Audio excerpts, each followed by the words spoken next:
Not Worth the Time with Wade Taylor.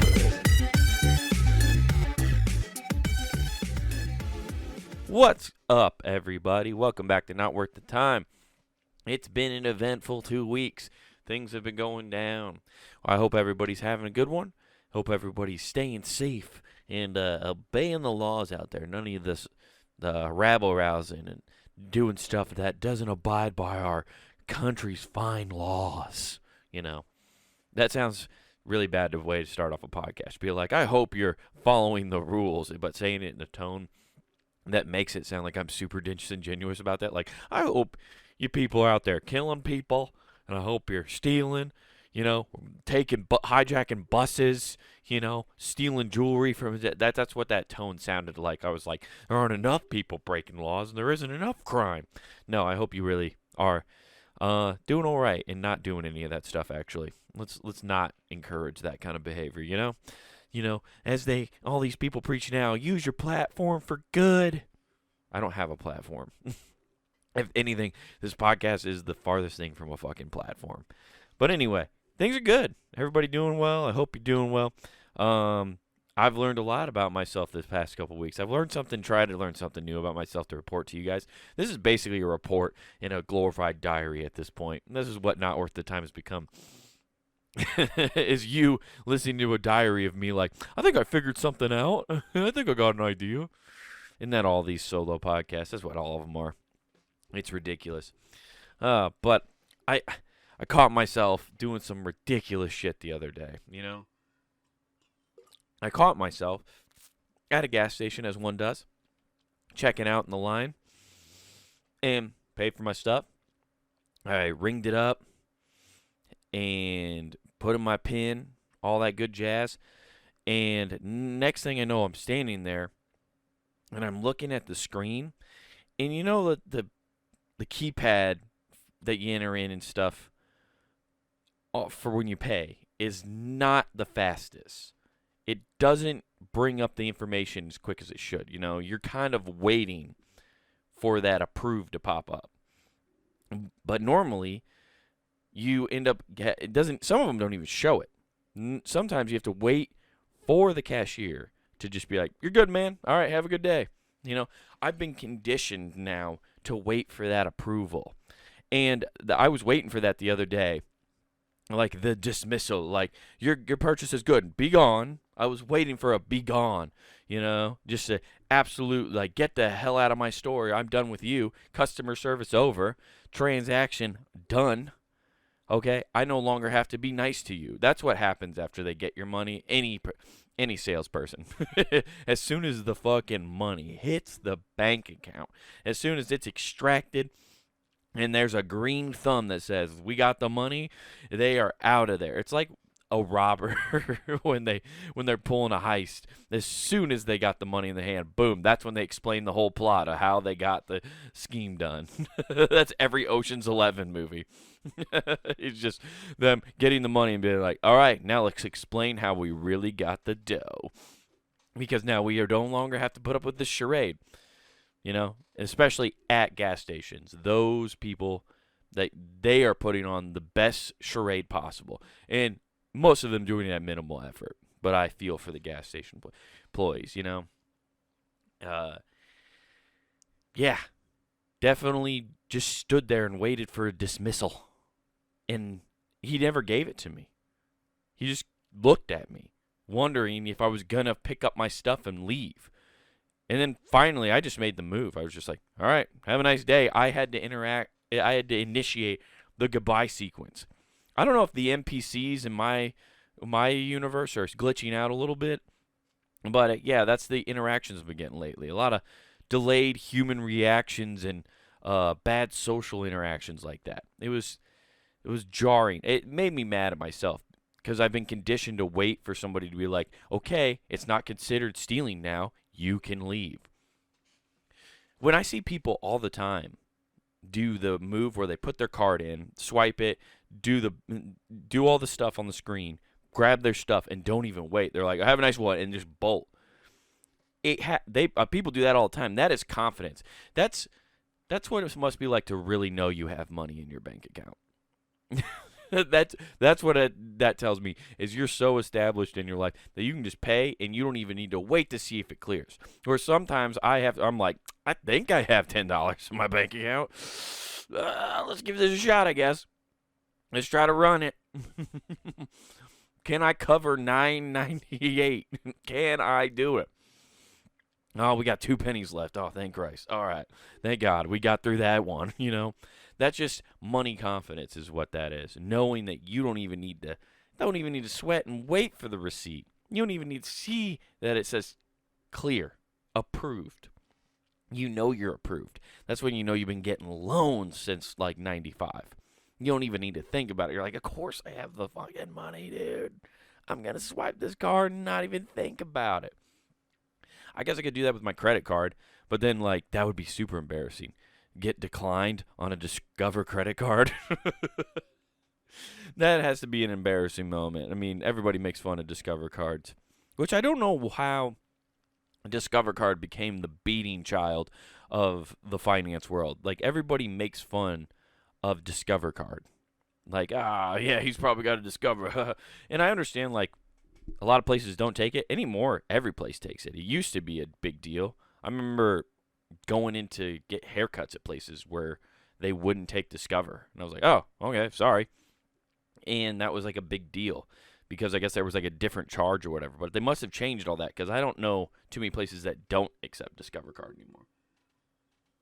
But it's like the redheaded stepchild of the credit cards, man. Like, if you can get it, anyone can get one, and they're just like, oh, anybody can get a Discover card. And it's like, well, isn't that kind of good? I mean, at least you can get a credit card.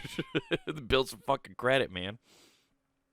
I don't understand why that's a bash on them. I don't know, like, it beats American Express, the amount of fees and the hoops you got to jump through to get one of those motherfuckers. People love to have that. That's like a really rich people thing, is bragging about which credit card you have. I guess different ones give you different perks, and different levels of those credit cards give you different perks. Because there's like the one black card, I guess, which I think what I've heard is like a complete myth. Anybody can get the black card. From MasterCard, I think. What is it? Let's look it up. I'm not going to get the video going, but I'll just look up the black credit card. And watch Google be racist and be like, it's Discover. It's like, whoa, that's not cool. Google, don't do that. Okay, I'm trying to see here, like, what does the black credit card mean? What does black card mean? A black card is a type of extremely exclusive credit that is almost solely reserved for the ultra wealthy. Typically, the cards are available on an invitation-only basis. The threshold for entry into this elite echelon of card ownership is incredibly high, and as are the annual fees. Yeah, it's just one of those like weird things. Let's see here. Oh, here's the qualification for it. So, although Amex does not publish requirements for this card or its perks, for that matter, it typically extends the black card invitation only to high earners who have spent and paid off between $350,000 to $500,000 across all their American Express accounts in the calendar year. So people who are putting somewhere between $350,000 and $500,000 get the American Express black card. I didn't realize American Express was Amex, I guess. But yeah, that's the big deal right there. I'm trying to make sure my credit card never gets above like $500. I can't imagine spending $350,000 on a credit card. That explains why these people shop high-end dollar shit. Is they're just trying to make sure they can keep the black card. It's a vicious cycle once you get money, dude. Especially if you care about money and the status that comes with money. Like, there are secret millionaires you would never know about. Just some average farmer here in Iowa. Like, there are millionaire farmers, and you never know it. They're just still wearing Wrangler shirts and fucking jeans, because they saw Brett Favre rocking those assless Wranglers, and they're like, I can be like Brett Favre, you know. And if anything, those businessmen and those farmers love Brett Favre because, you know, he has the most touchdowns in all of in the NFL history, but he also has the most interceptions too. And you know what? You got to throw the ball, take some risks if you want to be on top with the most, you know? That's how they look at it. But if you want to keep up with the status of money and look like you have money, you have to spend $300,000-$400,000 a year in order to give off that impression that you still got the coin. That's bonkers to me. I get okay, let's break this down. Like if you pay off your credit card every month like you should, right?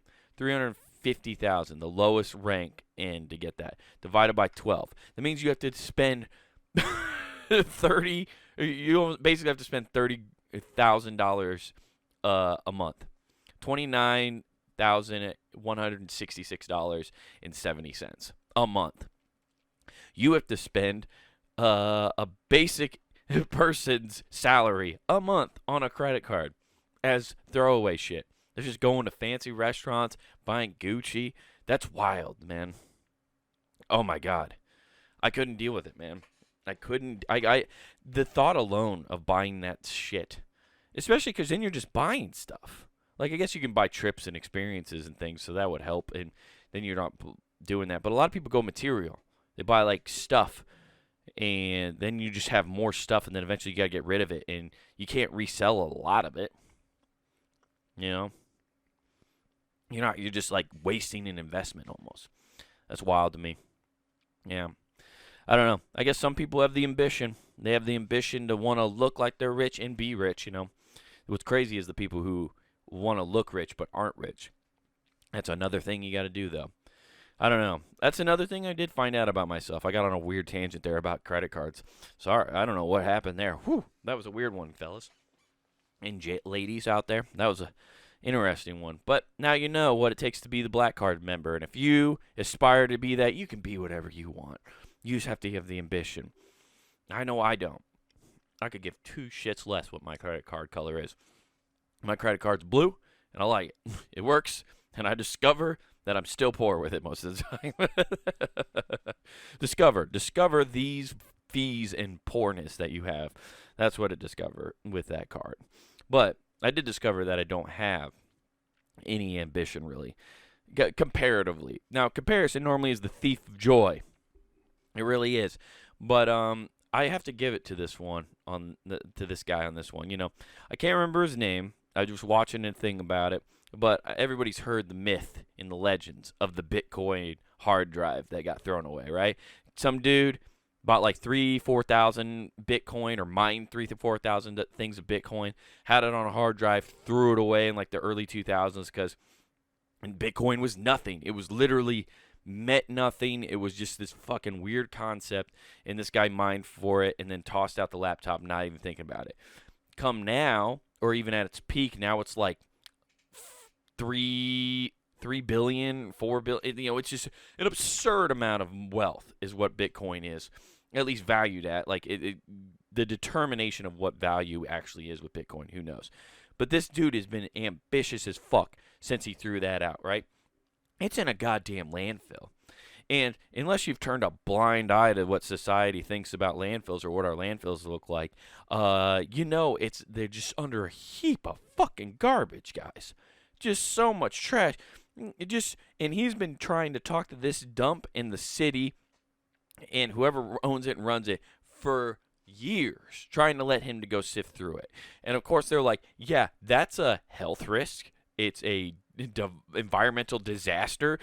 Basically are admitting all the things that they would never say at all in like a court of law if they were to bring up like how unhealthy and how gross their garbage sanitation area is. Like they would never really, but like that's what the reason they're giving him, right?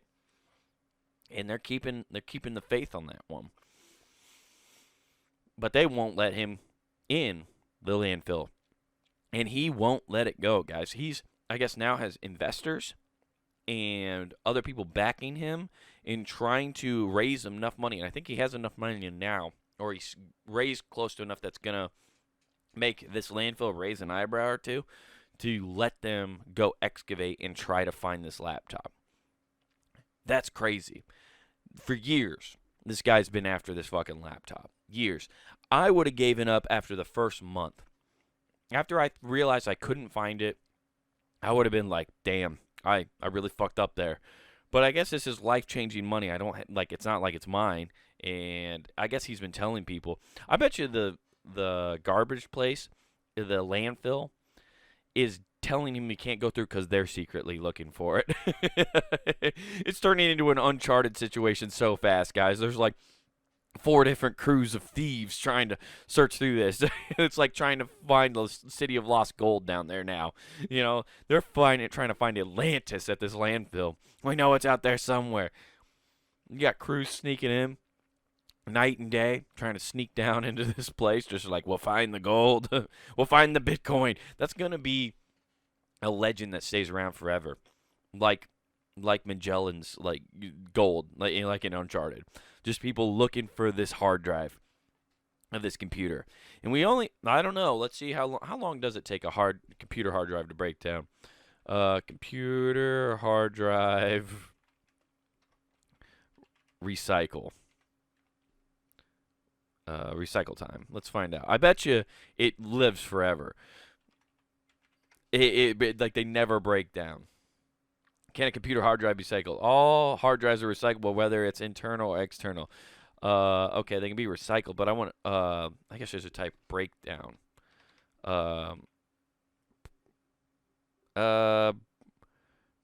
Breakdown.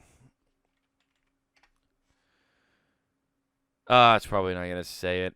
I don't know. It probably isn't, but like it's probably contaminated as fuck. Like it's gonna be one of those things that lives forever and just as like they're just trying to find it and extract the data off of it. It will be a myth that goes on for years and years. You know, it'll be like Montezuma's gold and shit like that, dude. Magellan's 2 treasure troves of ships. You know, it's gonna be there forever and just people trying to find it. But getting back to the original point, that guy is so ambitious because he still believes he can find it. I would have given up. That's what it comes down to. I'm not shaming this guy or the people who are investing in him to try to find it and get their cut of it. Go for it. You know, that's your prerogative. I'm just saying I would have been like, fuck. Yeah, I'm not fucking done with this. Because that guy's got to been, like, does he have a regular job and he's still trying to raise money and all? Has he created an industry around this? I know I could look it up right now, but I don't want to. I'd rather speculate. Like, has this guy created? It'd be crazy if he was like one of those people who made a false 9/11 story and he made a false Bitcoin hard drive story and he just created this whole illusion around it. And now he's created an industry of treasure hunters looking for a Bitcoin hard drive. That would be pretty sick. That's a great troll, actually. I mean, this is an early 2000s troll. It could be just that. This guy could be lying. And you know what? If this guy happens to listen to this podcast and you aren't lying, message me. You know? Show me the proof. If you guys know and you're listening to the show, let me know. Comments, email me. I don't know. Let me know why I'm wrong and he's not lying. Maybe you guys are right. But I have a sneaking suspicion, maybe now, as I've kept talking about this subject, I think that guy's lying. I think he's putting up false flags and false hopes, meaning like I own so much Bitcoin, but it's in a landfill somewhere. You know, false promises, you know. But anyway, I guess maybe we should get into what I found this week, right? Let's do that. That sounds like a lot of fun. So let's get into what I found this week, you guys. Turns out science is running amok, playing God, as always. Science is always out here trying to play God, and you just try to just expel what his belief is. Because now they're trying to kill death, guys. Which is ironic. You're trying to kill death. But scientists have reanimated dead pig cells in pigs and potential breakthrough for organ transplants. Now, I think this is working right, and I hope it is. So we're actually going to play this video and kind of pause and do some commentary on it. So I hope it's recording, and we're going to find out right now. So let's watch this video. At best, mostly dead is slightly alive. Well, now a scientific breakthrough is raising questions about just how alive a dead cell can be. Researchers at Yale used a new technology to reanimate some of the organs of pigs that had just died. First thing I have to point out, Yale's the one who studies this. That's where you gotta be fucking real careful. These ultra elite schools, Yale, Harvard, these Ivy League schools, who attends them? Who attends them? The upper echelon. What? Who do they want to keep alive and in power? Probably those guys. I don't know. This is just spinning a web of lies for no reason. I'm just saying, don't trust the Ivy League schools. You can't trust a school that gets their ass kicked by any other school in football every year, okay? Your football team's made of nerds and they're getting smashed, okay? You either don't have a football team or just focus on your nerd stuff, okay? That's all I'm saying. You can't try to be athletic and also be the smartest school in the elitist school. That's all I'm saying.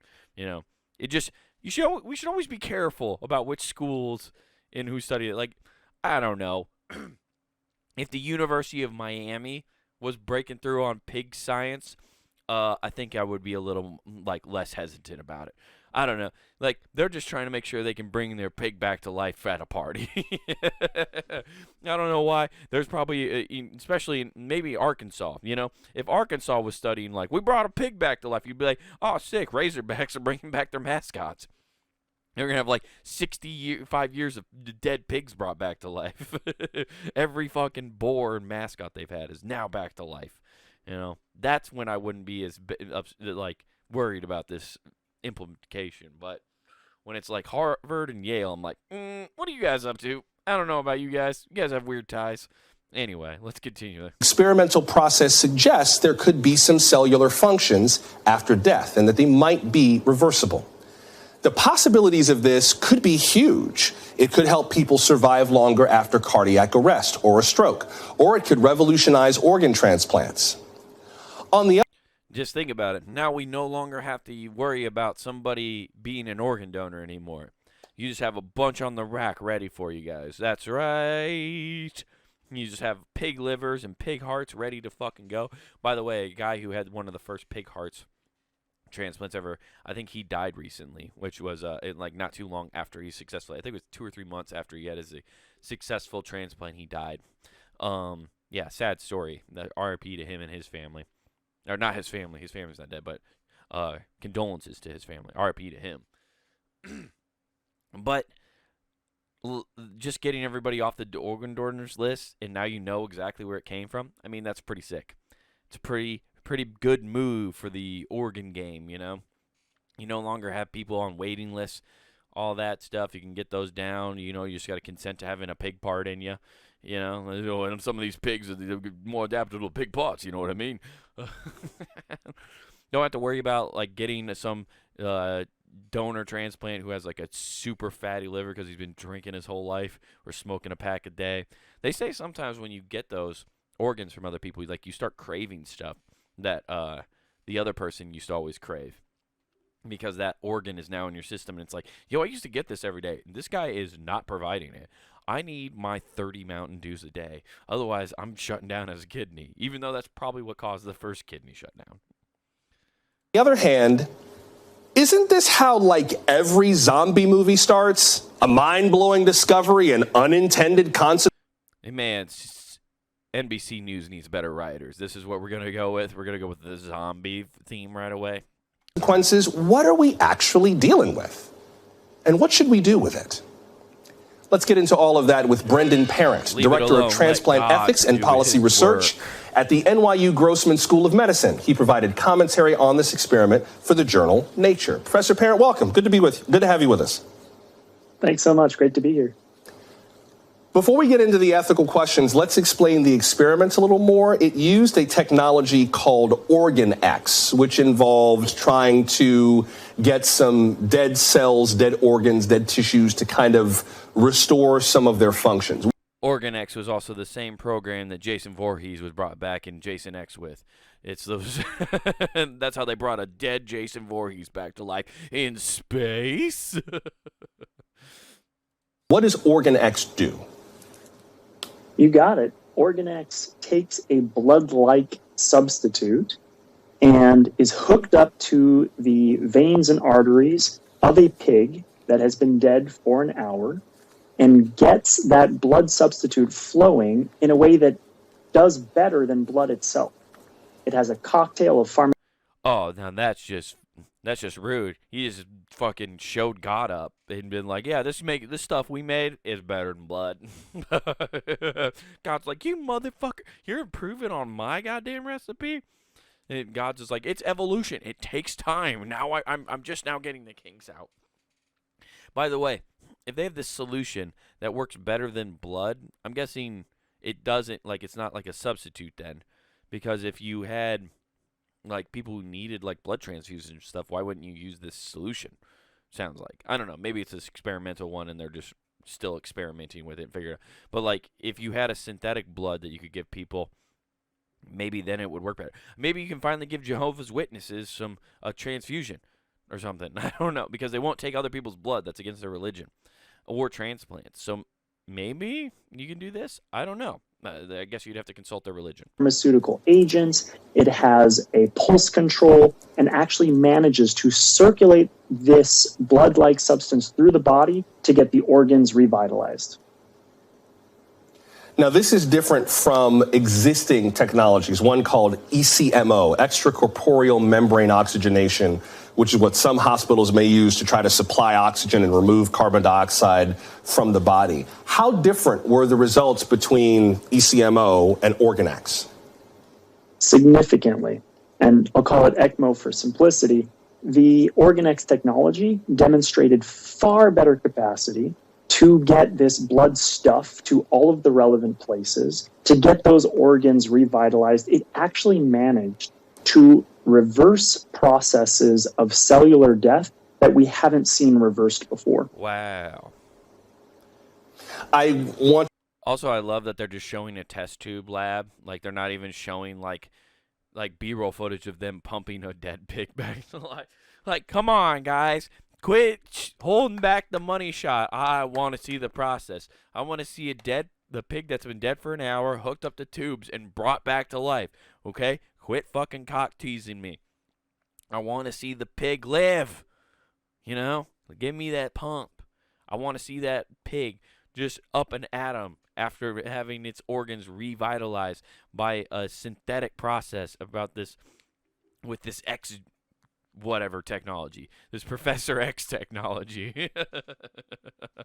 This Professor X technology of bringing a pig back to life, okay? Quit teasing me with this B-roll footage, okay? You know, it's interesting, though, that it's reversing the deaths, like the cell death. So somehow, even though it's been dead for an hour, it's slowly, like, that process starts that quick where, like, all the cells start dying, and I don't know what it's called. I think blood, it doesn't coagulate. It does something else. There's another word I'm forgetting right now, but when it starts to, like, harden and stuff like that, I'm assuming.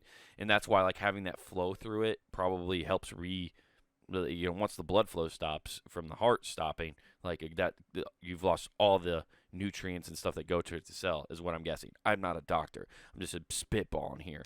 So it's crazy that they figured out a way to do that. So I wonder if they're going to start using this technology to somehow, I don't know, keep people alive longer so they can say goodbye at their deathbed. Like, you got an hour window, I guess, or a few minutes afterwards, at least, to say goodbye. So you no longer are just, like, don't get to say goodbyes. I mean, that's a pretty good deal. I mean, it's not like keeping them alive, like, permanently, but it seems like a good use for it. I don't know. I'm trying to be optimistic here rather than thinking about zombies and government control, guys. I'm trying to be more optimistic. I want you to level set for me, if you would. I know I referred to zombie movies and Resident Evil and all that, but I don't want to deal in too much hyperbole with this. what are we actually talking about? We're not talking about a process that brought the pig back to life, per se. There was some reanimation, but not revival of the dead pigs, right? You got it. Thank you for the responsible journalism. You're absolutely right. This is not pig zombies. This is a restoration of cellular function that shows these organs are going to do better, potentially, in a transplant context, right? In order for a whole organism to function, you have to see a lot more than cellular restoration on a micro scale. Right. All right, that makes sense. Now, these may not be the zombie pigs, and, you know, I know that's a goofy image to deal with, but there are some real ethical questions, particularly... I just want to point out that pigs are already basically zombies. They will eat anything. They will eat a dead pig that's in the pen, down bones and all. There's been documentation about farmers falling into pig troughs and getting eaten alive by pigs. Pigs are fucking savages, dude. They will eat anything and everything they can. They're crazy. So zombie pigs aren't that far off. I mean, you just let them get a little hungry and they'll fucking eat anything. The line between life and death. There are legal questions that involve when someone is declared dead, what can happen to somebody after they have been declared legally dead versus when they are yet alive. Walk us through. Rule number one when you're declared legally dead, no one can have sex with you. Necrophilia is wrong. That's rule number one. If that's not rule number one, when it comes to what you can and can't do with a dead body, it should fucking be, for love of Christ. That should be right at the top of the list. You know, back in the day that fucking happened way too often. Way too often. Fucking gross. God, human beings are savages. Through a little bit of the ethical minefield that this kind of technology might lay if it continues to develop. Right. And that's the important point, which is if it continues to develop, right, we have to remember this is one study with a few pigs for a few hours that shows some restoration of function, right? But if this goes where it should go, because we want to try to save people's lives, right, we then might need to question, as we did with the development of the ventilator to get lung function going, as we did with bypass to get heart going again, as we did with ECMO to get heart and lung functioning in consequence, we might have to shift the goalposts for when we decide a person who has lost blood flow is no longer returnable or dead, dare I say. Interesting. So eventually we'll just have to deal with the dilemma of whether or not, I guess it's just, like you said, the same thing with like a person who's in a vegetative state and you're being kept alive on a ventilator. It's what point are you considered dead without the assistance of these machines and stuff like that? It's a pretty good point. It's a weird ethical dilemma. It's very strange, and I'm not going to get too political on this podcast, but it's very strange as we as human beings have to have this debate on the difference between life, or when life not only begins, but when it ends. Like we know we know the middle. Like we've clearly defined the middle part of what life is, but we all have like these weird differential opinions on the bookends of a human life, or just life in general for just any organism. It's very fascinating that we have come to that point, actually, to be honest, as a species, where we can actually have those kind of thoughts and dilemmas. I know it's been around for thousands of years at this point, and probably it's varied from culture to culture for years and years on just even the importance of life. I mean, there was human sacrifices like 300-400 years ago, which isn't that long. I was at a family reunion today, and we were talking about the time periods of which family members that like people who were there had seen, who were born in the 1890s. You know, these were people that they did meet at one point in their lives. You know, and so that's not that long ago. And it's not that crazy of a statement to say everybody knows that. But interesting enough, like it comes down to that. It's just fascinating that we as humans can now even conceptualize that and have to have those conversations as people to make sure we understand and think if we're doing the right things or not. I don't know. It's just a fun thing to think about. And that's probably too heavy for a Monday morning if you're listening to this at work, you know? Is that a little too heavy of a way to end the podcast? Maybe. I don't know. I just wanted to see pigs get brought back to life. But instead, this guy's dropping knowledge on me about talking about ethical dilemmas. And how do they distract you from the fact of what he's really saying? They show you piglets. Oh, I'm going to break down a really, really weird fact here about how we're talking about where life ends and begins and all that stuff, whatever. But here are piglets, and it'll distract you from like the really hard-hitting questions that I'm asking that you probably should think about. Instead, you're going to think about little bitty teacup pigs that are just adorable the rest of the day. So, if that bothered you, just think about teacup pigs, and your day will be fine. Just Google that after this podcast, okay? That's what you need to do. But that's what we do here on Not Worth the Time. We bring up things that don't need to be discussed, right? And if you like this show, you want to head over to punandgame.com, guys. That's right. Punandgame.com is where you can find this show, Who Gives a F, the Empty Parlor podcast, and then a whole back catalog of podcasts we have there. The network is great. We'd love to go check out more stuff. If you'd like to watch the video version of this, which I highly suggest you do, head over to the YouTube and search Comic Wade Taylor. That's where you can find this video version. You can find Who Gives a F there, along with some stand-up clips and my half hour that I put out, Wild Horses. So check that out. Love to see some more interaction, some thumbs up, and some watches on that. Would very much appreciate that. Also, Pun and Game Shop. T-shirts, hoodies, stickers, all sorts of cool stuff to support your favorite shows here on punandgame.com. Don't forget to use the promo code NWTPOD. That's NWT Pod. And that gets you free shipping at checkout. Guys, this has been Not Worth the Time. I appreciate you listening and watching. Got a little bit longer episode this week, so I hope you appreciate it. With that being said, have a good one. And remember, don't do anything I wouldn't do.